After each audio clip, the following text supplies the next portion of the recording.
Yeah, I don't think anybody wants to listen to us fucking talk, though. That's the spirit. That's what I'm here for. The spirit of Christmas shit on your face. Wink. We're live. I get them every fucking time. I love it. I just didn't you hear the count? You didn't see the countdown? No, I'm trying to fucking make the goddamn post for the Anti-Queens that I've been trying to do for fucking half an hour. Are the Anti-Queens? Did the Anti-Queens get their name from that SCTV sketch with the rock band called the Queen Haters? Well, we're gonna have to have them on and ask. I hate the bloody Queen. Yeah, she makes me go to school. Do you know what? Do you know what the fun part about the Anti-Queens is? Is all day, anytime I thought about their name, I had ABBA singing "You Are the Anti-Queens" in my head. I'm leaving. Actually, that's I like that. That's pretty good. Connor's got to go. I gotta go. Yeah. Hi, everyone. This is a program we call Canadian as Heck. This is episode 109. We got it figured out because Dimitri did the math for us. No, I looked at a spreadsheet. No, you did the math. You just quiet. It makes us look smarter. We are blessed to have a fellow that we all managed to hang out with on Friday night at the place called the Danforth Music Hall, and we've got a huge fucking show that just happened, and we've got a massive scene that we've also got to talk about as well. So, welcoming back our dear friend Connor, leader of Boys Night Out. Woo! Yeah, that's right. Welcome back, dude. 2.0. We appreciate this. You are now the fourth guest only that is blessed with the whole 2.0 thing. Right, so we're the other three. Johnny Dovercourt, Cola from the OBGMs, Deja SB, and Mark you're the Gain. fifth, and Mark Gain from Martha and the Muffins. You're the fifth. I'll take it. Right? You're in really fucking good company, my friend. Oh, were they wearing their own merch? Were they wearing their own merch? Came on. No, were we wearing their merch while interviewing them? But when Johnny Dovercourt could have been wearing a wavelength thing. Could have. But did he mention it? And Dimitri, when we interviewed Deja SB for a second time, Dimitri showed Deja SB the signature shower curtain that they had made, and Dimitri has it. And Deja was like, "Oh my God, you actually fucking have that? You're the person that bought it." Him and three other people. And the other one was himself. Yes. Right. So anyway, we are going to get this thing rolling here. So welcome back, brother. Thanks so much for joining us again. And a huge fucking congratulations, man. That show on Friday night was so much fucking fun. Dude, it reminded me of a punk show from like literally the mid-90s. There were clothes flying. Like people were throwing clothes. I saw clothes flying. It was very odd for me. I saw children. Did you see the children flying? I saw Derek flying as well. No, there were children flying. There were children. Really? Safely. They were Safely flying. being lifted and hoisted by adults. Nice. Around and on the stage. With responsibilities. That's fantastic. Yep. Yeah. So anyway, brother, I know that this show was a long time in the making for you guys. You talked at length about some of the struggles that you had on our last podcast. So we are just so literally Dimitri and I were standing because Derek was, schmoozing with the band backstage and everything, and Dimitri. There was no schmoozing. Dimitri and I were on the floor with the common folk having a fucking blast. They're called plebs. Is that what? Okay. Yeah, they prefer plebs. I don't know. So, but no, honestly, Dimitri and I even looked at each other. It was like after, like literally because of your previous podcast, we were both saying like, this is just what you've gone through and putting this on. Fucking congratulations. We were so happy for you. It couldn't have happened to a better guy, honestly. Thank you. So, it was amazing and insane and scary and the best. Mm-hmm. Good. What scared you? It was, well, I mean, just because of who I am, I'm like, don't fuck it up, Loaded Fraser. Don't you fuck this up. And then you God did. Damn it. And then I did. Yeah. No, it was, put a lot of pressure on myself. But no, it was fucking outstanding. It was amazing. Yeah. I know the boys felt a lot of pressure as well. Like Scotty and Joey both. I mean, Matt was just like, I'm gonna hit stuff. That's what I'm gonna do. That's his approach to drums. That's his. He's like grew up wanting to hit things, and now he does. Yep. But I know because talking to the guys in the green room beforehand, right? Like I know that they were like everybody was like. And you said you weren't schmoozing with the band, but anyway, I'll just. I wasn't. I wasn't. I was setting up cameras. I was rescuing Krusty because his camera fucking busted. Really? Yeah, that's right. Yeah. So Krusty plays. Shit. Michael plays bass in Anti-Queens, and I was outside with my buddy Lee Solo, and we were talking to their guitar player, pink hair, Connor. Some would call that schmoozing. I can't do names on the Okay. Okay, sorry. Anyway, so speaking to the young lady that plays guitar for Anti-Queens, and she was like, "Oh yeah, Krusty's camera, like the lens broke off inside the camera, like in the body." How the fuck does that happen? Well, because he was carrying it in his knapsack. Wow. Yeah. That just doesn't seem very smart. Let's have him on the podcast so we can ridicule him. Yeah. So, sorry, I'm just kidding. Don't worry, Lindley. We're gonna get to Subarus. Don't worry. Ryan Lindley in the chat getting sauce the podcast right there. No. That's Scott Bell. That's Scott Bell getting. Oh, no. That we've got getting sauced is Ryan Lindley. He's in there. Yeah. Okay. The right sleuth is our dear friend fucking, Scott. So. Fucking Twitch handles. Okay. Right? Like everybody's a fucking pirate. Right. Yeah, so I was talking to her, and she was like, he busted his. She's like, my buddy busted his camera, and we're like wondering what we do, gentlemen. And Derek, nice, thanks, Scott. And so I was like, well, I have another camera, so let's go. And then he came out, and he's like, are you fucking serious? I'm like, yes, I'm serious. Let's go. Take the camera, run. He's like, I've got this other one that I'm going to be busy doing shit with, so. You go and do this. And the shots that this guy took, I am so jealous. Oh.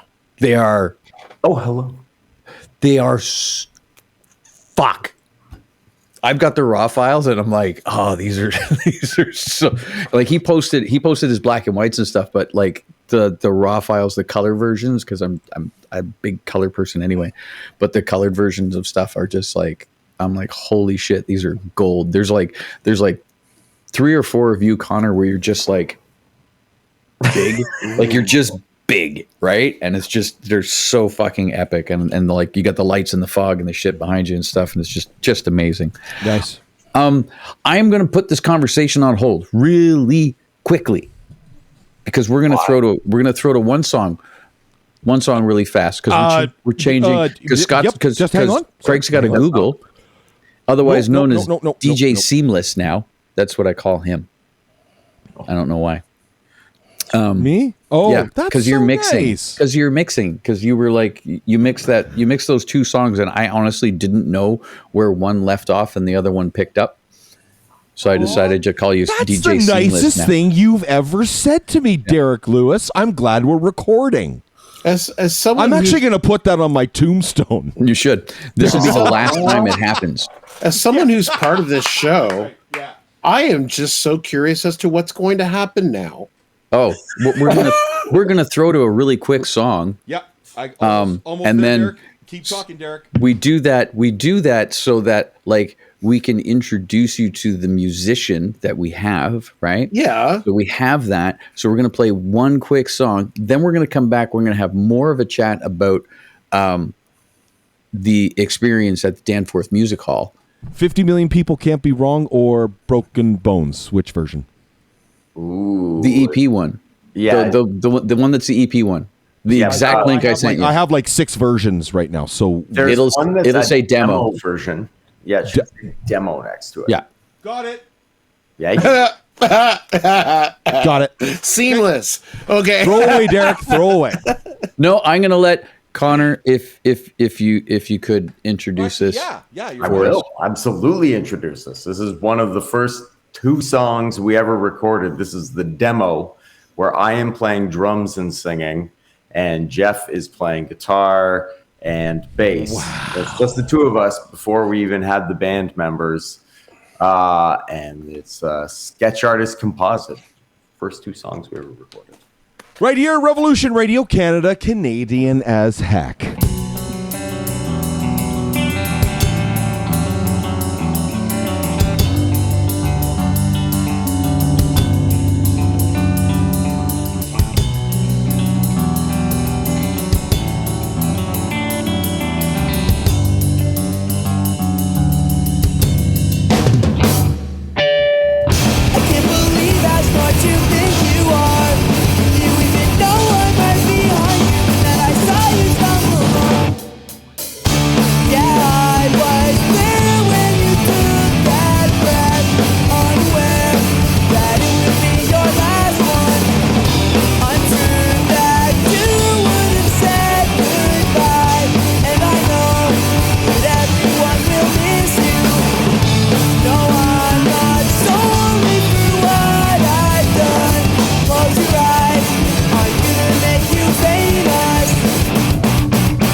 It is too fucking cool that you play drums on that, dude. That is awesome. Okay, so I'm a drummer. I gotta ask you, do you remember what kit you played on that song? What drums you played? I don't remember the exact kit, but I do know that it belonged to Scott Comer. What kit was it? I think it was Scotty. Pearl, yeah, because we were... Sessions, man. Pearl Sessions. I believe you're correct. I believe that's what Scotty's told me, that he's got a set of Pearl Sessions. Those are beautiful drums, kind of like an upper mid-level kit. I used to sell drums as well, right? Worked with just drums, worked at Steve's Music, so like, and those were actually really good drums. Go door to door with drums. He would. Yeah. It's hard to go door to door with a full set of drums. Didn't really do that. Thing. I've done it. It's great. Did you have the Stray Cats? Did you have like Slim Jim Phantoms set up? That's right. Yes, exactly. You don't know what I'm fucking talking about. You think I don't know what you're fucking talking about? Or I don't know what you're talking about. Really? Are you actually I don't fucking think serious? either Derek? of you know what I'm talking Really? about. Are you talking about his stand-up drum set by any Yes, crazy I'm chance? talking about his stand-up drum kit. Yeah. We have no idea what you're talking about, Derek. What was unique about Slim Jim's stand-up drum kit? Oh, I would say there's probably a bass drum that was turned upside down because it was a cocktail-style kit. Possibly? Not the most unique thing about that kit. And how few pieces there are. Not the most unique thing about that kit. Okay, let's hear it. Let's go. His kit was tied to a structure. You could literally hang this thing from the ceiling and play it. Oh, It was so sturdy because as a stand-up kit, the kit would continuously move from him, and they would have to reset during songs. So he rigged it so that they're held together with like different boat ties and stuff. Are you Connor? Fuck you! Seriously, I shit you not. Like 100% serious? Yes. we're gonna get him on the show. Yeah. Get the fuck out of it! Really? Why don't you tell the audience what you're talking about? Yep. So Derek is currently swearing at our guest, and no one knows why. Yes. So Slim Jim and I have spent a great deal of time together. God damn it! As he is the husband of Julia's sister. Wow. Yes. That's freaking awesome, man. I Cool. want to cry right now. Okay, so I met Brian Brian Setzer from the Stray Cats a bunch of years ago, and he said the weirdest thing to me. He looked at me and went, "Jesus, I've never seen one that big." And he was referring to the Terry I have tattooed on my arm. Connor's fucking gone. Connor's gone. It was at an orgy in LA. No, I was at Much Music, and he was like, wow, he's like, I've never seen one. He's like, that's even bigger than mine. And I'm like, I know, it's big, giant fucking Terry. I've got Stray Cats logo tattooed on my arm. Anyway, I'm happy now. Okay, cool. So Connor, we'll definitely talk about that. But at the end of the day, I think Derek is still in shock. That's totally fine. So, brother, let's talk about your show the other night. Now, let me jump in. Let me jump into this. Okay, hold on 1 second, because we're going to talk about the show. No worries. We'll talk about Subarus. Of course. For those counting, Sketch Artist Composite was track 8 on the set list. Was it track 8 on the set list? It was track 8. I counted. Well, yes. That's it. That's all I got. So during the process of putting together the show for Danforth Music Hall, this Boys Night Out reunion show, I know we already had the show at Furnace Fest, but this was, I want to say hometown, but I don't want to say hometown. It tracks. It tracks. What was your process, 1, for set list, and 2, for support? That is an easy question. Set list first. I wanted to make it a mix of the whole smorgasbord of songs. Yeah. Like a little something off every album, including some of the old songs. Because I knew we would have so many like hometown people that were there from day one. I have a story for you about that in just a second when you're done. Okay. Yep. So that was easy enough. And but in choosing the bands, Anti-Queens are, first of all, fucking awesome. They are really God great. damn, they were good, man. Wow, they were really and good. Always flawless. Really good. Very tight. They were great. They command the stage. It's insane. Really good. And they Scary Loud. They let Scary Loud or had us play a show with them that they were headlining at Axis not long ago, earlier in the year. Nice.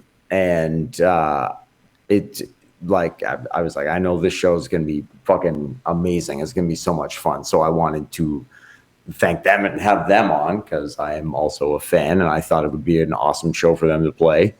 And Full Blast are the motherfucking Full Blast. Yeah. I mean, when Boys Night Out started, I mean, Full Blast and Pettit Project were basically, joined at the hip. Wow.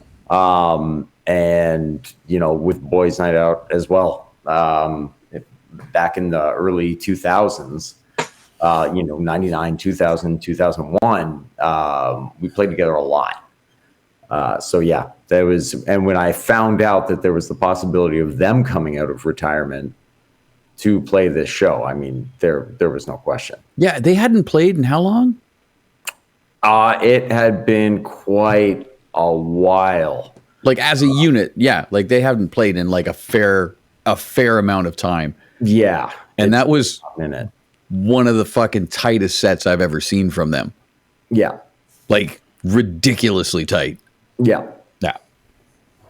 And Jess was captivated by Darren. Oh yeah? Positively captivated by young Mr. Malcolm. Wow. There you go. Mm-hmm. He's a handsome lad. Oh, you don't have to tell me. Yeah. I know.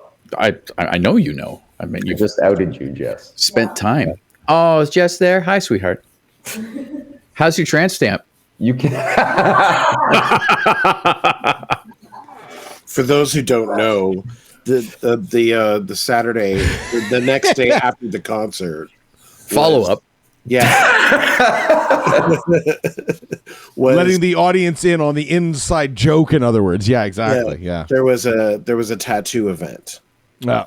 At Lewis Family Tattoo Emporium. Company.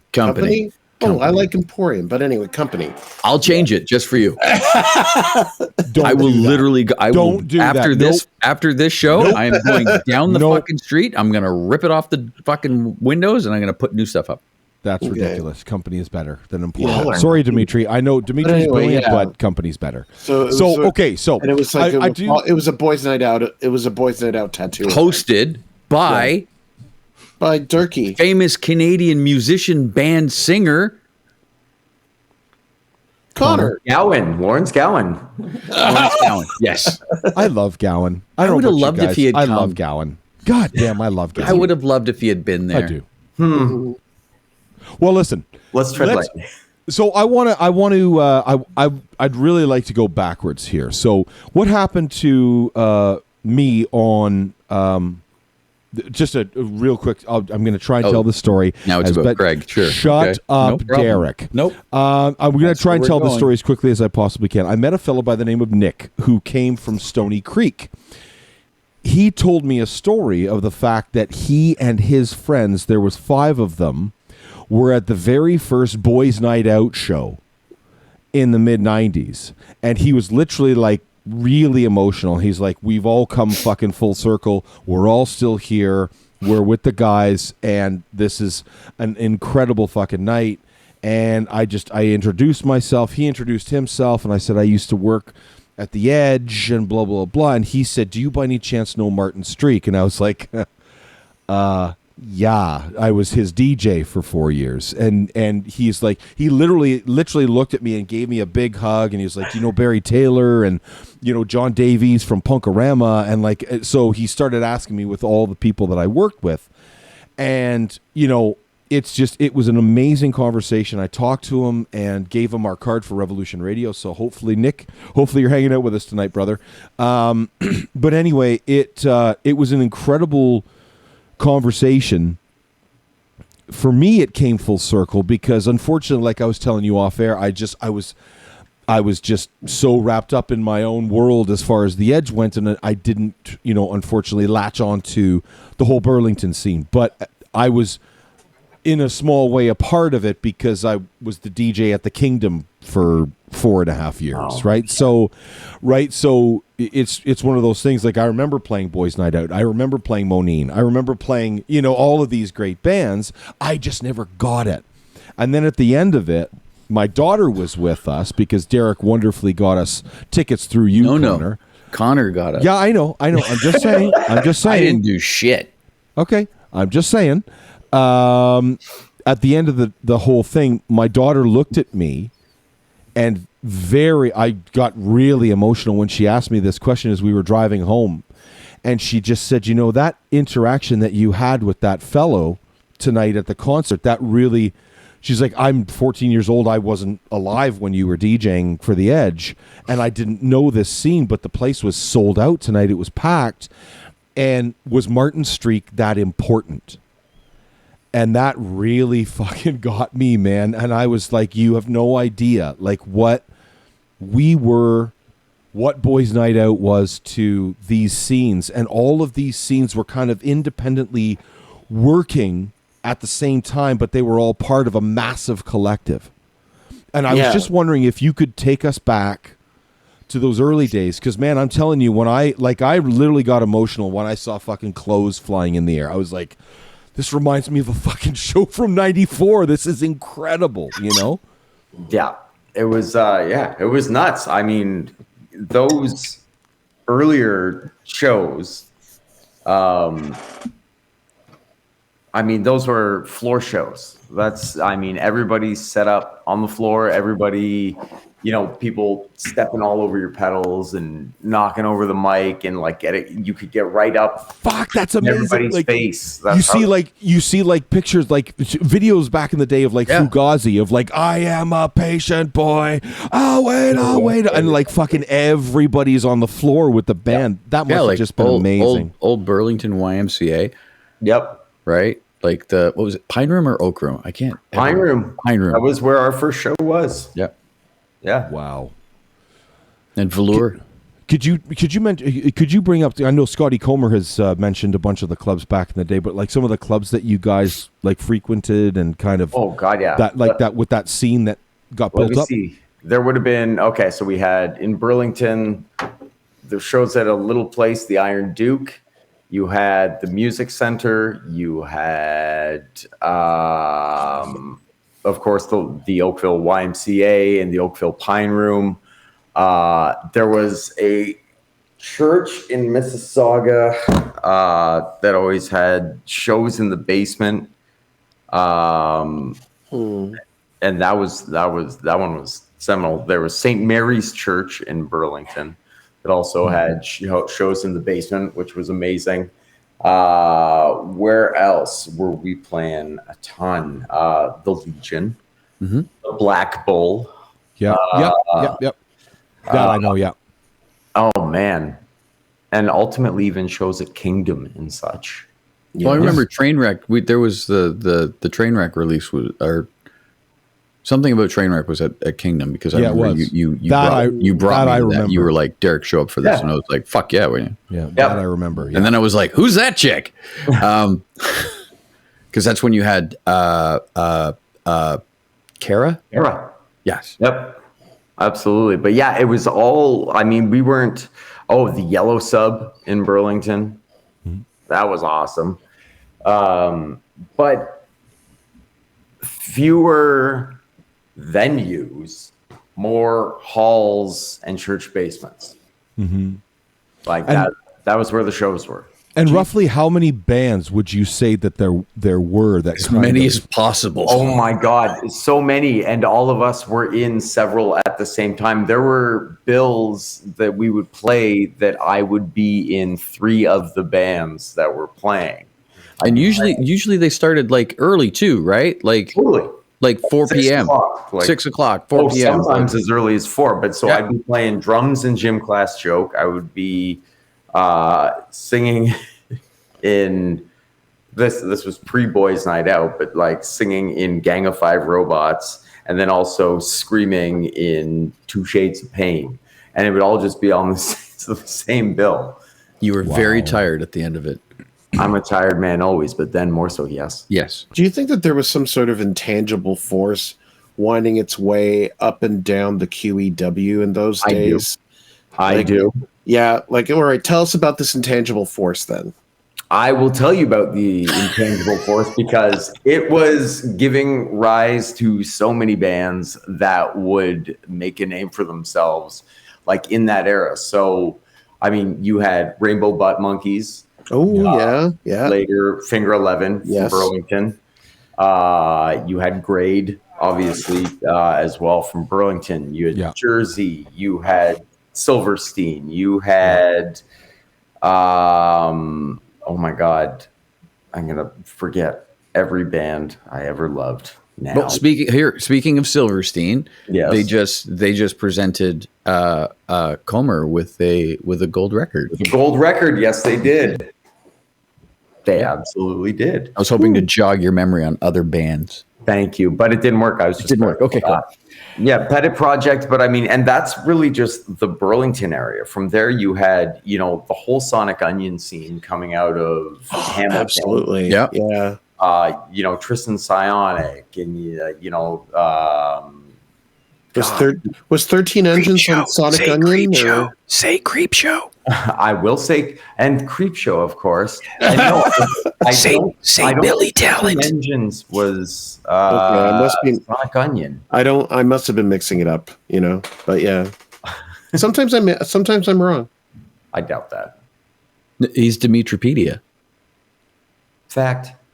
But no, it was. I think it was just something was happening in that area, and the intangible force was probably Jesus. So awesome. More than likely. It was for me, it really was I'm not going to say that's the first proper show from the scene that I've actually seen Monine, and fucking fantastic, but it's just for me it was really it made me kind of like a bit nostalgic because I was like, fuck, like how did I miss this? You know what I mean? And I don't know, because I was fucking talking about it the whole goddamn time. Yeah, well, you were. Nobody would listen to me then. Well, I usually don't listen. But anyway, I wasn't an authority at that point.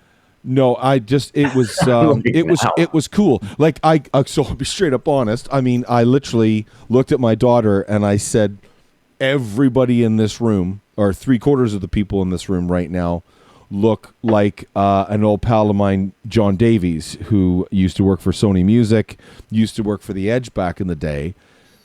Tattoos, glasses just like me and Derek, baseball cap, you know, kind of like windbreaker jacket. Like everybody just kind of has this look that was absolutely a part of this punk scene.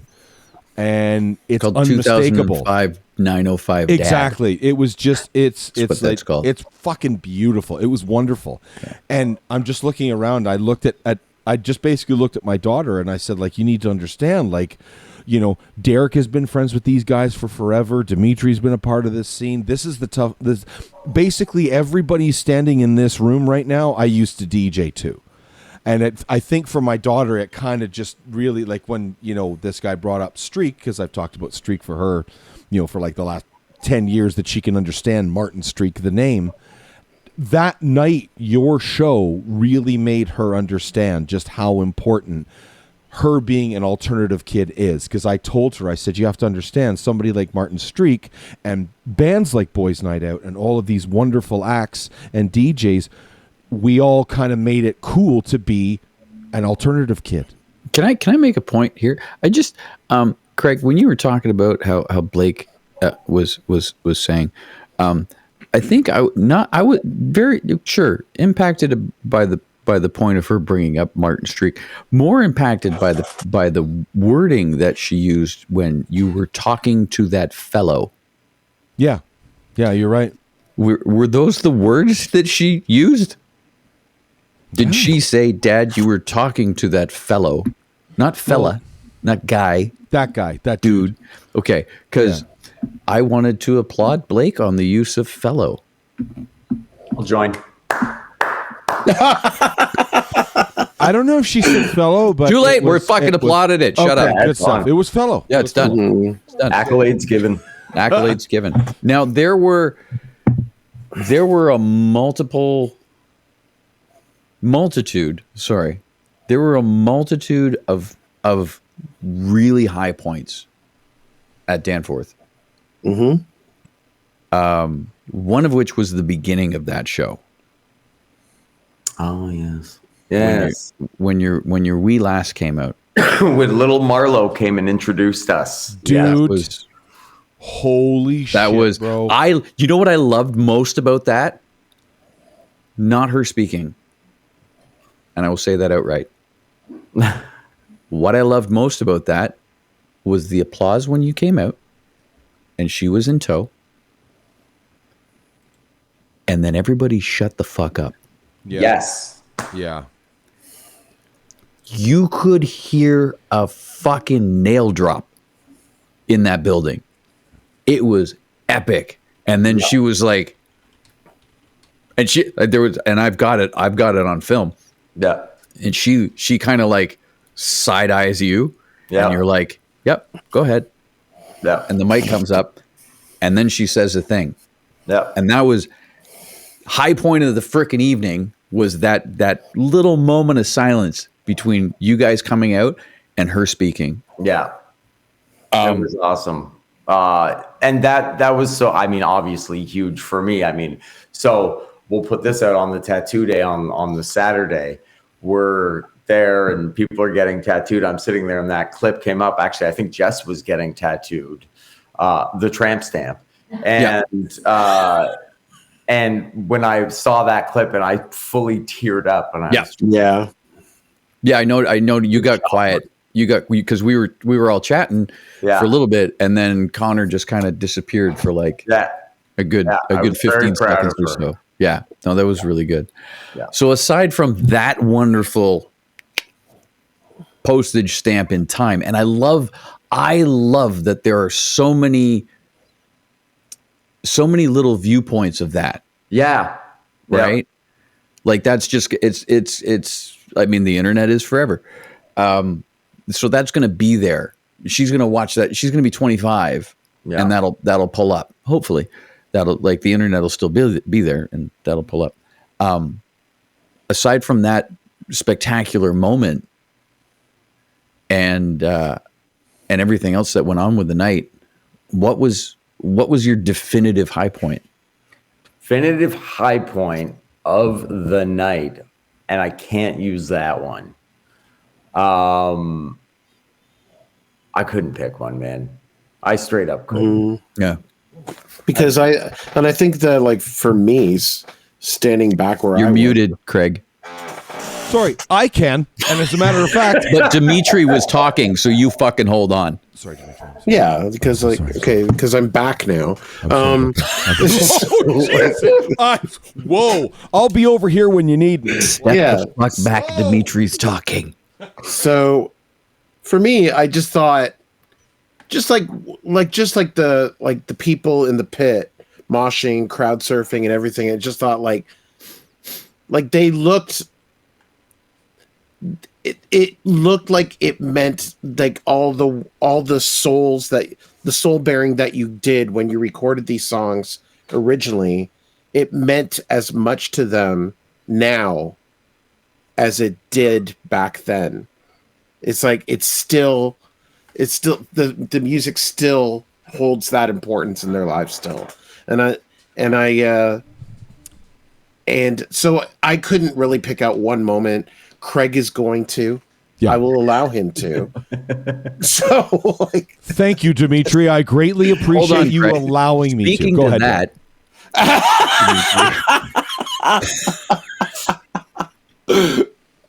Speaking of that, and tying in the love that we have for our friend and fallen comrade Martin Streak, there was and I don't know if it still is because I haven't been there in a very long time.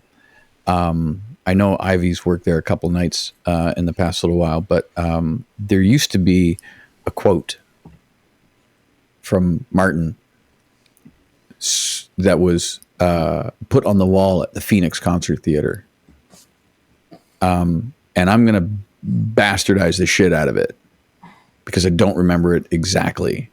I know Craig, if you Google like 5 seconds, you'll pull it up.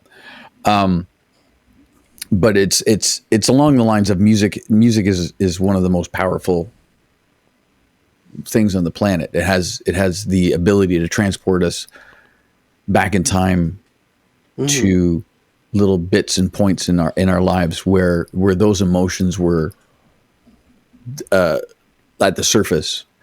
See, I'm fucking shitting all over it. And I remember that. I remember seeing that. And when you said like, you know, it's as poignant for them as now as it was then.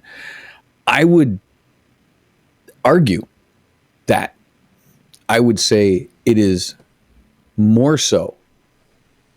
It is more so impactful now than it was then, right? Because we've gone through so much, we've been through so much, we grew up, we kicking and screaming became fucking adults, and here we are, right?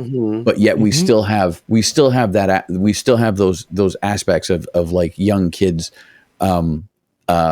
pushing and fighting for our spot in the world, and that's what it meant.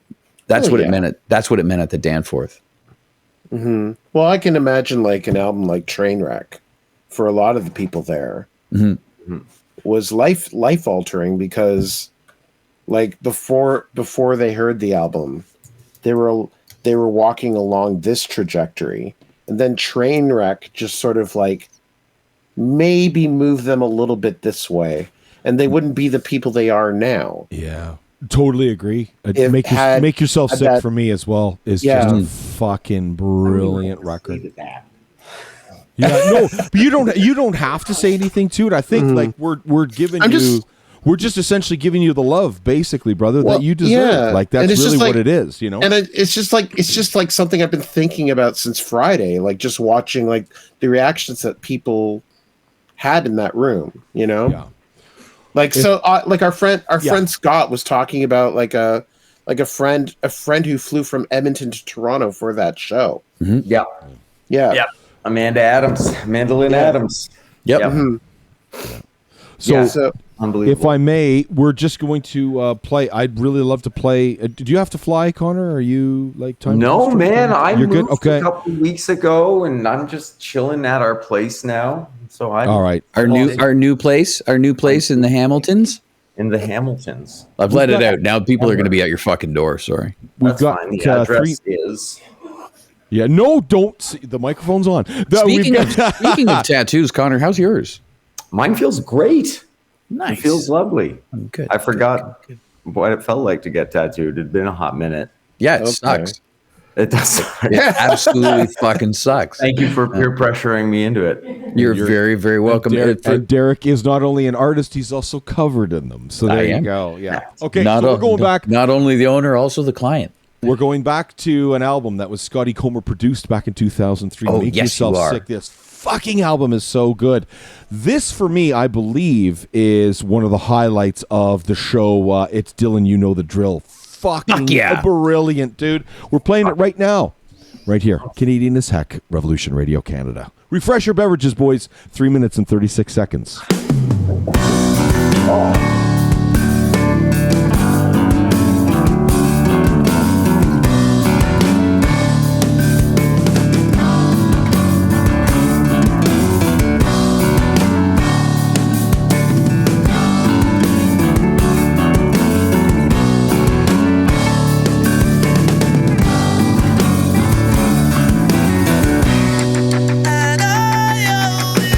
Tattoos, dude, I love the fight.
Yeah. Now that for me was one of the moments.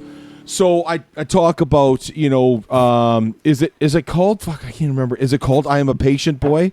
Fugazi. It's the one. Waiting Room. It's called Waiting Room. Waiting Room. Thank you. Thank you so much. That for me was your waiting room the other night. Like when you guys threw that down, the fucking crowd every single time you kind of went like this.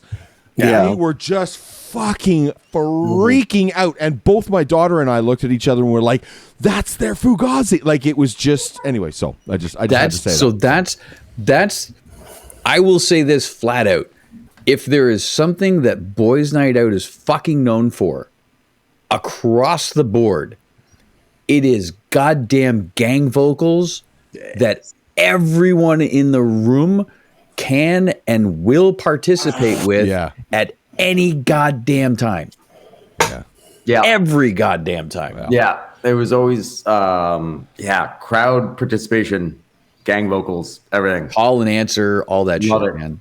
Yeah. So I had a question, Connor. As far as we were talking earlier about Streak and everything and just all of the wonderful programming that kind of surrounded you guys, like, there's, of course, the late, great Dave Bookman that was, a huge influence on everything. Our good friend Johnny Dovercourt with Wavelength and, of course, Barry Taylor and John Davies on Punkorama.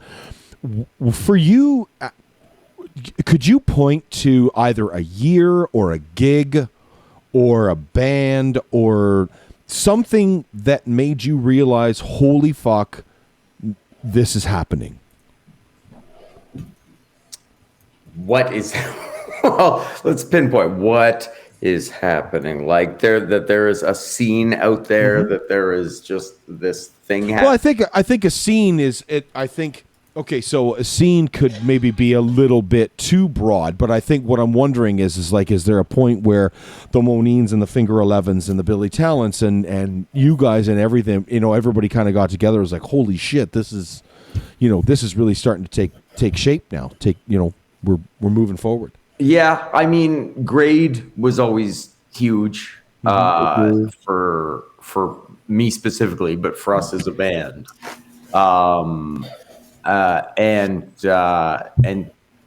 Grade, Trunk, and just seeing the sort of thing that watching them get this trajectory and then people noticing and everything like that was when I realized that there was this awesome sort of thing happening with this genre. And you can point to bands like the Get Up Kids and everything in that era as well.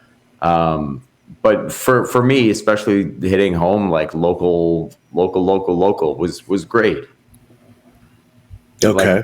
And a year, I would say probably 97, 98 was probably right around there. I graduated high school in 97. So like it would, high school was really the time. Nice. Fucking nice, dude. Yeah. 97. Yeah, I graduated in 97. Darren. No, I'm just. What's your problem? Why do you hate me graduating in 97 so much? Anytime we're together. It's the graduating. Graduating in 97. Really the graduating I have a fucking issue with. It's not the time that you did it. It's when. It's the doing it. So, Connor, I imagine that that Friday show provided a lot of emotional catharsis for you. And I was wondering if you could speak a little bit about that. Yeah, good call, Dimitri. Yeah, a lot of it. I mean, and Furnace Fest as well. But this to a whole other kind of degree because it was more of that hometown show and it was more of the people. Yes. And just because of how insane the whole year has been, for myriad reasons. But it was, the chance to get up and really throw it the fuck down. Like it really was an expression of everything that this year has culminated in. and for good or for ill, everything that this year has brought. And especially knowing how hard Scott, Joe, Matt, Jet, how hard they worked, and had to learning another band's full catalog. Is not and easy. style. It's hard. And style. Exact. Right, well. Derek. And style. It's one thing to learn. 100%. Yes, Yep. it's Okay. another That's thing. right. Important distinction. Yeah. And Joe has done an amazing job of pulling up like Jeff, like 100%. Yeah. Super. Connor's proud. done an amazing job of Yeah. I mean, he's got a little back history, right? True. But he's done a fucking bang up job. And Jet this is going to be bad. This is going to go over bad. Jet has done a fucking amazing job with boobs. You're right. That doesn't communicate as well as you hope. That doesn't communicate really well. He's done a very good job of channeling Rob. There it is. Yeah. And Matt. So Matt not only has to channel. He's got 3 drummers. And yeah, that's 4. Sorry, 4. You. yeah, that's right. And me. Yeah. I mean, those guys are something else. If it's not going to be the original members, honestly, I can't fathom doing it with anybody else. Like the 3, obviously, Scott, Matt, and Joe, Scary Loud, no brainer. But Jet brings the wild card factor to the whole thing. He certainly does. That was my first meeting I haven't interacted with Jet before. And I was like, when I got there, I'm like, who the fuck is this guy? Yeah. And then subsequently throughout the night, I was like, this dude, this cat's all right. I like He this makes guy. sense. It's fun. He completely makes sense. We just got to get him to jump and forget to come down. That's what we got to get. Yeah. So this show at the Danforth has, and I'm not going to say that I'm not going to say it has done the thing, but this is to something else. Yep. Okay. Starting in February. March. March. Yep. March. I'm just going to read them off real quick. Hold on. Go. Give me 2 seconds. March 6th, Boston, Massachusetts. Man, that. We're talking about Dirk 7th. McShurcock, and we have no fucking clue. But anyway, keep going, buddy. Good luck to you. Godspeed. I am not wearing pants. Godspeed. March 7th in Philadelphia. March 8th, March 9th, Pittsburgh. March 11th, Cleveland. 12th, Columbus. 13th, Chicago. 14th, Detroit. 17th, Des Moines, Idaho. 19th, Denver. 20th, Salt Lake, Seattle. 23rd, Portland. 25th, Roseville. 26th, Anaheim. 27th, 29th, Dallas. The 30th, San Antonio, Texas. April, Atlanta, Georgia. April 1st, Atlanta, Georgia. The 2nd, Orlando. The 3rd, the 4th, Baltimore. The 5th, Montclair. And the 6th, Derek, Albany. these are just towns with dates. What's going on? Oh, you want the fucking venues? What's going on? On Armor for Sleep, What to Do When You're Dead, 20th tour with special guests, Boys Night Out, and Yes. Hello Goodbye. Yes, sir. That is correct. It's a goddamn thing. We're going on tour. We're That's going on fucking the awesome, tour. man. Yeah. So there's We're been touring again.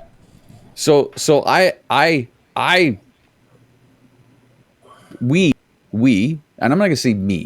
Fuck that, because it wasn't my idea. You know whose idea it was? Your Jen, Greg's idea? Jen Blackwood. Ah. It was Jen Blackwood's idea, and so there's been a lot of call on the internet. I've been going back through the the stories and the streams and the whatnot, and everybody's since we did Tattoo Day at my joint, everybody's like, to be on, like, this has to be on the tour. That's going to be exhausting for you. I choose, but That's fine. yeah, okay. I don't feel it. You sure? No, okay. So how stoked I don't are you feel anything for, anymore, Derek. I'm dead inside. Nobody does. Nobody does. We're all past that age where nerve endings exist. That's right. You know? Yeah. So how stoked, like, back on tour? I mean, Furnace Fest was a huge. Now it was really great to watch you guys play that show, and then to be there. By which I would thank you for giving me that opportunity to be that man on stage for you. Thank you. Along with my buddy Lee Solo, and shoot that for you. I was. Thank you. Thank you. I really appreciate that. How much I love you. I wouldn't have it any other way. Oh, just in terms of going on tour again, and what's that going to be like? We're going to find out what it's like to live in a vehicle with other individuals again. And I'm here for it, man. There's never been a better time to do it. I think it's going to be absolutely insane. Shows are the one side of that. The shows, super stoked. Going to be awesome. The close quarters with other humans. All right. Yeah, let's get comfy. Because I'm older, I'm smellier, I'm ornerier, and that was great. Pull out the dictionary. Spell What it. did I just Spell say? That's great. I can't read it right. And yeah, but it's just like, it's such an insane thing to me to be 20 years removed from touring. Really, it's been about 20 years since I've toured, pretty close to that. 15 to 20 years, and it's going to be wild. I can't. It's a whole different animal now. I know. Now you're like, we got to make sure there's water. I need vegetables. Yeah. This bathroom has to fucking work. It doesn't have to. That's not my problem. That's the problem. No, but well, I remember Warped Tour, and you and Jeff going, yeah, don't go outside. Yeah. Don't use that one. Mm-hmm. I was like, okay. Thank you. Yeah. Yeah. No, I think it's going to be pretty amazing, especially with, I mean, Armor for Sleep, who we toured with them and Chiodos, in, my God, it was probably 05 or 06, I think. Wow. Okay. And to be able to do that because Machine produced What to Do When You Were Dead. Right. I believe that was the album he did right before Trainwreck. Yeah. Yeah. I think that was the album he produced right before he produced Trainwreck. So Armor and us have always had this kind of thing. And then because it's next year is the 20 year of Trainwreck as well. It is. So, you know, that's its own mind fuck to me. But yeah, to be able to go out with them is going to be sensational. And Hello Goodbye is one of those bands that has like such a sweeping fan base that is far more varied than ours. And touring with them is going to be fucking amazing too, because I never toured with them in the past. Really? Yeah, it was me going. I think Scotty knows a few of those. Yes, I think Scotty was saying that he did. Now, since it's you know, it's weird. So like, because I'm constantly on my phone because I don't sleep ever. But I've had like all these posts and streams come up, and like Facebook, Instagram, X, whatever the fuck it's called. And it's really interesting to see since you decided to put Boys Night Out back on the pavement, there's like a whole bunch of other people that are coming out. Oh, really? Like a whole bunch of older, like not old. I'm not going to say old. Old is bad. I'm sorry. Fuck. A bunch of 90, like late 90s, early 2000s punk, emo, screamo, what have you. There's a lot of these bands, and don't ask me to name them because I can't remember them right now because I have a brain that's a sieve. But I've just been noticing that there's like all these different bands that are coming back out and doing this like little resurgence thing. I want to credit you for it. I'm going to give you that title, and you're going to fucking take it. It is absurd. No, it just seems like a good time for it. Really, it is a good time for it. But look at that. I mean, you look at that. You think of when, when we were younger, and think of the bands that our parents listened to. Mm-hmm. And when, after that 20-year sort of thing of like, whatever that seminal album is, which is classic rock, right. That's when you start seeing the bands go back out again and take another stab at it, try to recapture that magic, if you will. Yeah. So how do you feel being considered classic rock? Dude, and that's exactly what I was just about to say. Like I remember 10, 15 years ago, maybe 10 years ago, when Nirvana started being played on classic rock stations. Yep. Yeah. Okay. Well, Craig, you remember that when Q107 switched over. So they got fucking death threats. I remember when we would be DJing the retro shows, and it's like we're playing, retro, and this is 2002, 2003. And we're playing Personal Jesus by Depeche Mode, and people are like, this is so old. I'm like, this is fucking 12 years old. Like, what are you talking about? This isn't retro, but it was absolutely retro. Yeah. It was 22, 23 years old. Yeah. Oh, yeah. Yeah. It was fucking insane. Now it's not even classic rock. Now it's classical. Yeah. It's classic. It is. So listen,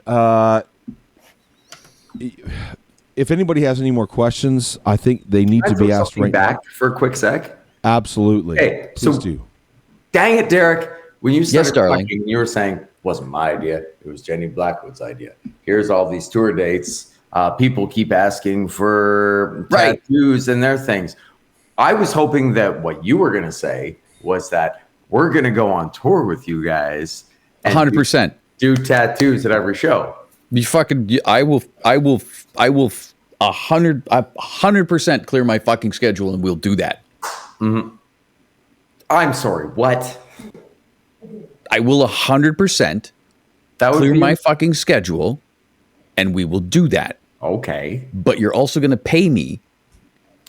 I didn't hear that last part, but I'm really excited. Am I breaking up? On tour. Right here. Let me call you. That's great. I'm going to call you. Hold on. Let me just. Service here. You don't no service right now? I'm sorry. I'm sorry. We don't have antennas in none. Hamilton. Really?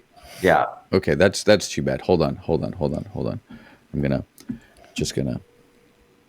Our dear friend Scott asked this question. Connor, when you go on tour, do you have those moments when you always say, "Yeah, Derek, hang up"? Yeah, this is the moment of peace, happiness, or accomplishment that fuels me on until the end. When I was in basic training for the military, and I thought there was no, I'll say. And I thought I was not going to make the cut. I had that moment, sometimes unexpectedly, and sometimes because a platoon mate said the right thing to encourage me. I've always wondered with artists, musicians, if they have the same experience on tour. Yeah, I mean, for me, that experience is always when you actually take that first step out onto the stage. Yeah. And you're like, yes, I'm where I should be. Yeah. Mm-hmm.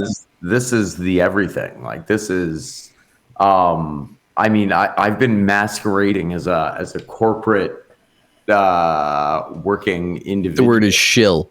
A shill is yes to say, for the last how many, and being able to get back and be a musician full time.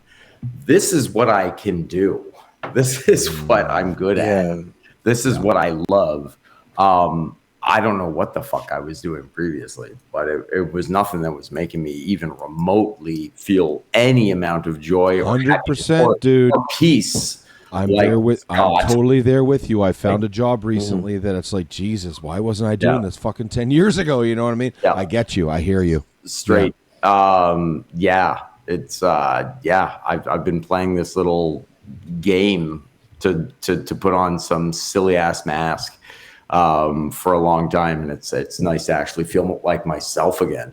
Yeah. There's a Japanese phrase, and it is ikigai, which means this is my purpose, living for my purpose. This is why I put socks on in the morning. This is why I get up. This is what I live for.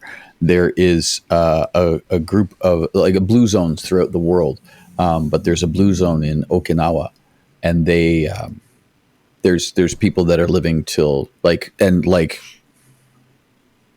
physically living until not just sitting in a chair, but physically living and doing what they do because they love it.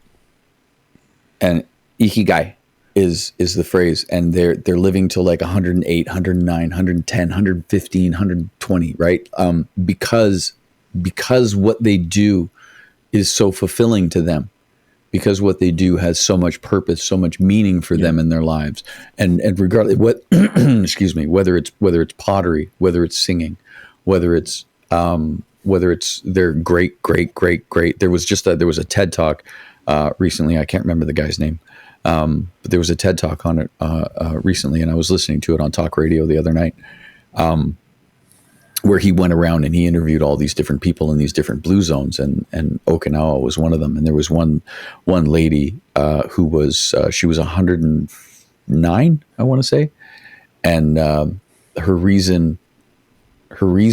ikigai was her great granddaughter.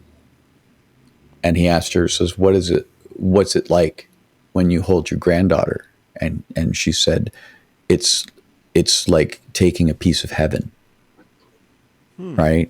So and that's something I've always kind of ran to with like purpose, right? Like what is it that fills you with absolute joy? Right. Mm-hmm. Well, for Connor, it's music. That's what it is. Right. And you can do the corporate shill stuff as long as you still get your chance to do the thing that you love, the thing that you enjoy. Yeah. Right. Mm-hmm. You do the thing that you have to do to be able to do the thing that you want to do. 100%. Fucking 100%, dude. Derek, that was surprising, wasn't it? I gotta be honest with you. The hairs on my arm are actually kind of standing up right now. That was really fucking smart, dude. Suck my cock. And there he's back. And there's Derek Lewis back 100% with a bullet. Fucking weirdo.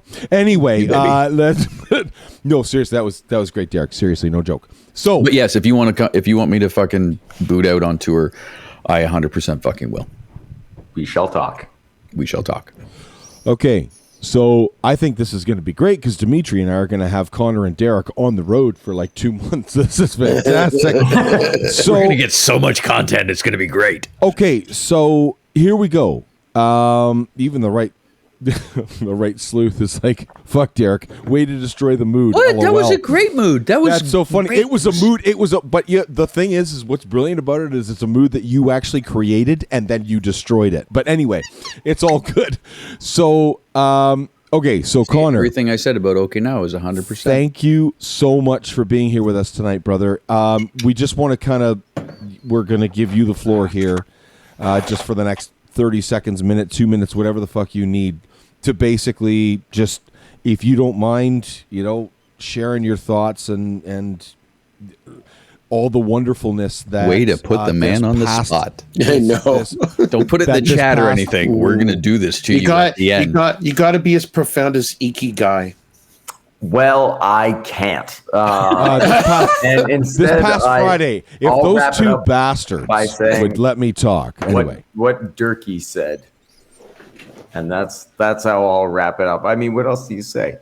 I mean, this is what it's all about. This is doing what you love and finding the people to do it with. So, I mean, not a lot to be said other than that. It's just I am in an awesome place, and this is the best way to do it. Fucking awesome, dude. Wicked, and just seeing how much the band means to the people on the floor and the people crowd surfing and everything. It's like seeing what comes back. It's like, yeah, like they're feeding you. You've always fed them. It's a beautiful relationship. Yep. Yeah. Yeah, we were so many gang vocals, so many shoes in the crowd, right? Like just like, woo! Oh, somebody's floating. That's a shoe. It was a really good time. It was a really good time. Yeah, it was sensational. And now, yeah, like, and it's great that you're going to go out and have a lot more of that. Yeah. It's very exciting. Like we've a lot of crazy positive feedback from people that were shocked that we were announced as being support, and B, shocked that we would be on the road at all. So yeah, it's going to be something else to be able to be a part of this. Nice, buddy. Dude, listen, could you do us a favor? Could you do, as we say in radio speak, could you do a front sell of a beautiful track called Of Waves? Yeah, so Of Waves was the first track that when that kind of Jeff Davis kind of threw my way when we started getting back together and playing 2016 to record what would ultimately become Black Dogs. In the beginning, we didn't even know if what we were recording and writing was going to be Boys Night Out or if it was going to be a whole other band completely. But it ended up being Boys Night Out, and Of Waves is one of the first songs that came from that. And this song sort of encapsulates, I think, the bookend. If Sketch Artist is the beginning, I think Of Waves really shows where the band ended up as Boys Night Out. I think it's a perfect track to showcase that. Awesome. Thank you, brother. We are going to sign off this show. Derek will do the official sign off on the other side. Here's Of Waves. Boys Night Out is right here. Canadian Attack on Revolution thanks a lot, Radio Connor. Canada. Fuck yeah. Thanks, buddy. Connor, you're awesome, dude. Thanks, brother. Big love.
fuck, I was doing something and didn't get to my mic. What a fucking epic, mature, fucking transitional trajectory from the EP to this.